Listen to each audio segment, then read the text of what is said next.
મારી યુટ્યુબ ચેનલમાં આપ સૌનું સ્વાગત છે। હું હર્ષાબેન કટકિયા। આજે આપણે બનાવવાના છીએ નાના નાના આંબળાનો મુરબ્બો કે આચાર જે કહીએ એ ગળ્યો। તો એને માટે આપણે આંબળા લીધા છે ઝીણા જો, અને એને ધોઈ નાખ્યા 2-3 પાણીએ। અને હવે આપણે આને છેલ્લા પાણીમાં રાખીને ધોઈ અને હવે આપણે આમાં કાઢી લેશું આ બધા આંબળાને। એટલે તમે જોઈ શકો કે મેં આને 3-4 પાણીએ ધોઈ લીધા છે અને હવે આપણે આ બધાને કાઢી લેવાના છે।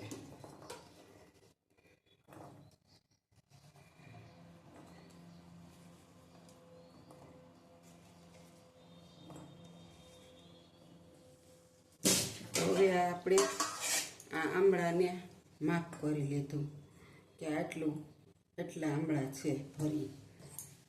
હવે આપણે ગેસ ચલાવીશું, એની ઉપર ઉબળવા ગરમ પાણી મૂકી દેશું અને આ પાણીને આપણે ફૂલ ઉકાળવા દેવાનું છે। હાલો, જો આપણું પાણી છે ને ફૂલ ઉકળી ગયું છે, તમે જોઈ શકો છો। આપણું પાણી જો ફૂલ ઉકળી ગયું છે, હવે આપણે એટલા આંબળા એમાં ઓરી દેવાના અને આને 2 થી 3 મિનિટ આપણે બફાવા દેવાના। જરીક ફાસ્ટ ગેસ કરી નાખવાનું, ઢાંકી હવે આપણે ઢાંકી અને 5 મિનિટ ઉકળવા દેવાના। જો હવે આપણે ગેસને બંધ કરી દઈશું। આપણા આંબળા બધા બફાઈ જવા આવ્યા છે અને આપણે ચમચો ફેરવી લઈશું એકવાર। અને હવે આપણે આ ગેસને છે ને જરીક ફાસ્ટ કરી અને બંધ કરી દઈશું, કારણ કે જો આપણા આંબળા તો અસલ મજાના 5 મિનિટ વોશ થઈ ગયા છે। હવે આપણે આને બંધ કરી દઈશું અને આને આપણે થોડીક વાર અંદર રહેવા દઈશું 2 મિનિટ ઢાંકી। જો હવે આપણા આંબળા છે ને બધા ઉપર આવી ગયા છે, તમે જોઈ શકો છો। તરીએ નથી કઈ આંબળું, જો બધાય આપણા આંબળા ઉપર આવી ગયા છે। એટલા બાફીને ઢાંકી દેવાના એટલે આમ આંબળા ઉપર આવી જાય। હવે આપણે આનું બધું પાણી કાઢી લેવાનું છે। જો આપણે આ ચાયણી અંદર મૂકી દીધી છે અને હવે આપણે એની અંદર આપણે આ આંબળાને કાઢી લેવાના છે।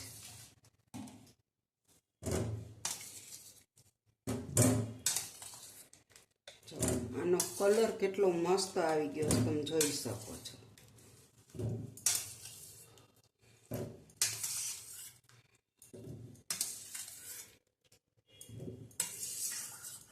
કારણ કે આ પાણી એટલું બધું ગરમ છે ને, એટલે આપણે સીધું એને ગેંડીમાં ન નખાય। કોઈ જીવજંતુ હોય એ બળી જાય, બિચારા દાજી જાય અને મરી જાય, માટે એને આપણે આવી રીતના કાઢી લેશું। થોડુંક પાણી ઠંડુ થશે પછી અંદર નાખશું।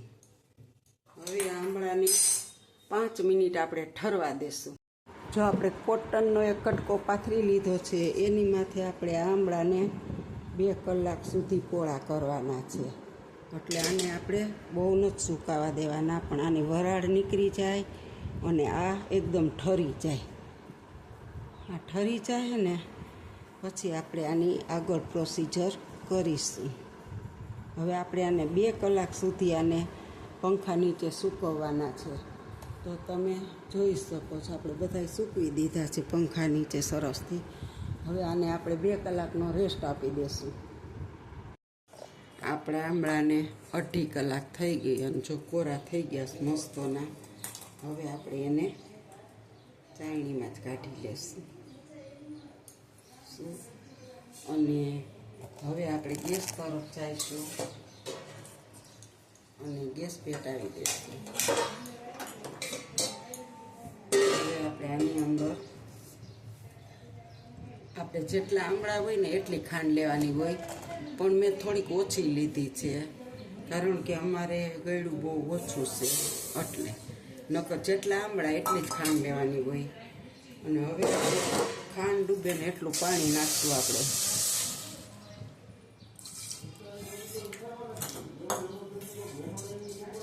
જો આપણે હવે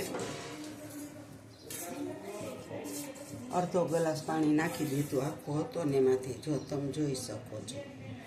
અને હવે આપણે આને પતાસા જેવી ચાસણી કરવાની છે, અને ધીરે ગેસે જ કરવાની છે. શું કામ કે આ ઘાટી કરવાની છે, જો ફાસ્ટ કરો તો આમાં દાગ પડી જાય. હવે આપણે ત્યાં ચલાવતું જ રહેવાનું છે. અને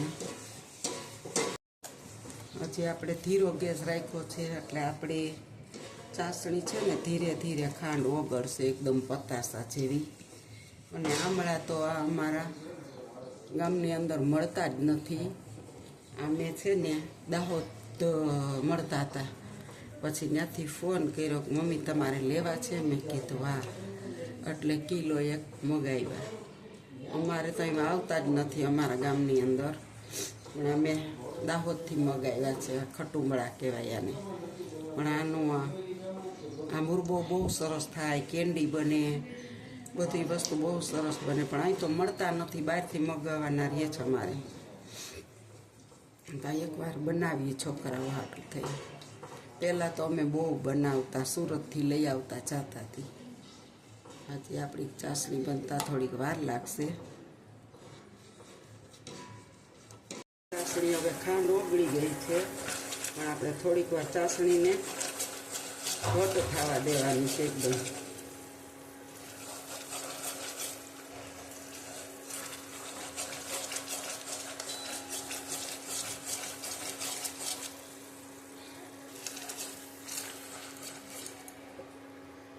ચાસણી છે ને એકદમ પતાસું ચીકણી, એકદમ બહુ ચીપચીપી થઈ ગઈ. અને હવે આપણે એની અંદર આમળા નાખી દઈશું.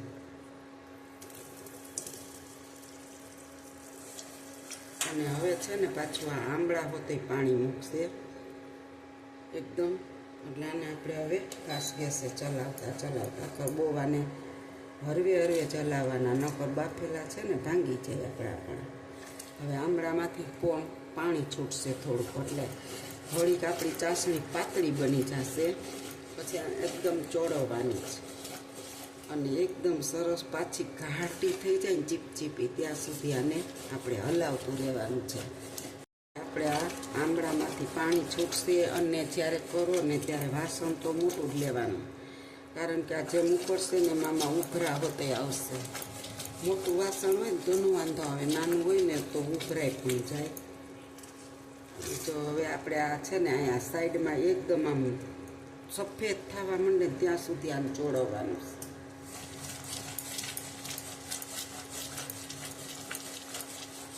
આનો કલર એકદમ ચેન્જ થઈ જશે ત્યારે આ મુરબો બને. તો આનો એકદમ કલર એકદમ ચેન્જ થવા માંડશે, લાલ થવા માંડશે, ત્યાં સુધી આને ચોળવવાનું. બહુ જ ફીણ થાય, ફીણ થતાં બંધ થઈ જાય, કલર ચેન્જ થઈ જાય, ત્યારે આ મુરબો થયો કહેવાય. અહીંયા બધે જામવા માંડશે ચાસણી ત્યારે. હજી તો આમળામાંથી પાણી છૂટું પડ્યું છે એકદમ. વાસણ મોટું છે એટલે આપણે ઉભરાય ને, બાકી નાનું હોય ને તો ઉભરા હોતે આવે. અને આ ખાવામાં બહુ મસ્ત લાગે છે, અને છોકરાઓ માટે તો આમાંથી ભરપૂર પોષણ મળે. અને આ છોકરાઓને ભાખરી, પરોઠા, રોટલી બધા સાથે, થેપલા સાથે આ મુરબો બહુ જ ભાવે, અને બહુ મસ્ત બને છે.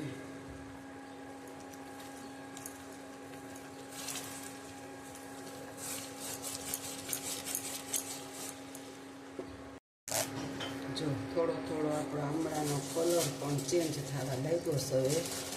હવે હજી તો એકદમ લાલ થઈ જશે, બહુ મસ્ત બની જાય. જો આપણો કલર ઘણો બધો ચેન્જ થવા લાગ્યો છે. હવે હજી થોડીક વાર છે.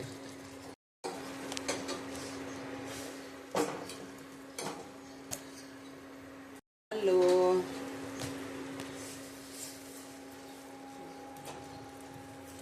ખાંડ ઓછી નાખી ને એટલે ચાસણી થોડી થઈ ગઈ, એકદમ ઘાટ મસ્ત બની ગયો.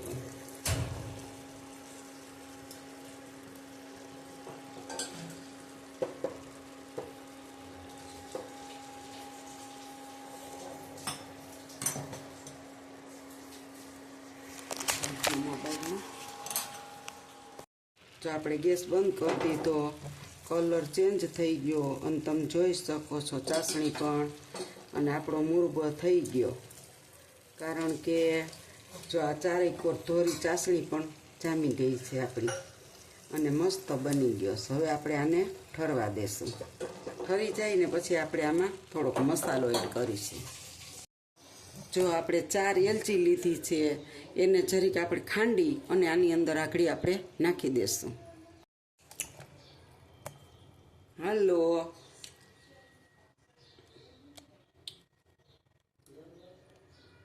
આપણે જો હવે આની અંદર એલચી પાવડર નાખીશું.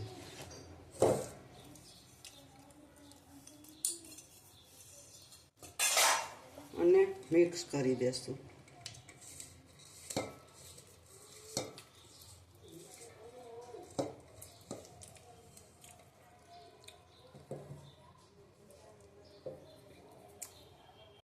જો આપણે એમાં છે ને ખાલી 5 ચમચી જ ચટણી નાખવાની છે, એથી વધારે નાખવાની નથી. અને હવે આપણે આને મિક્સ કરી દઈશું.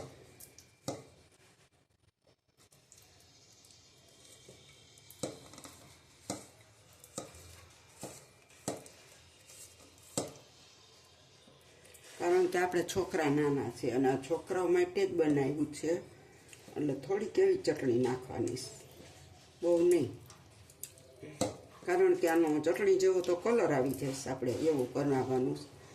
અને મેં ખાંડ ઓછી એટલે ચાસણી ઓછી, કારણ કે પછી ચાસણી પડી રહે. અને જો આપણું આ ખટુંબરાનું આચાર મીઠો, મુરબોય મીઠો કહેવાય, મીઠો આચારે કહેવાય, જે કયો તે. આ કમ્પ્લીટ તૈયાર છે.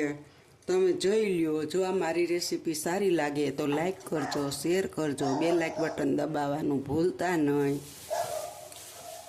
આવજો. જય બાબા સ્વામી, જય ગુરુદેવ.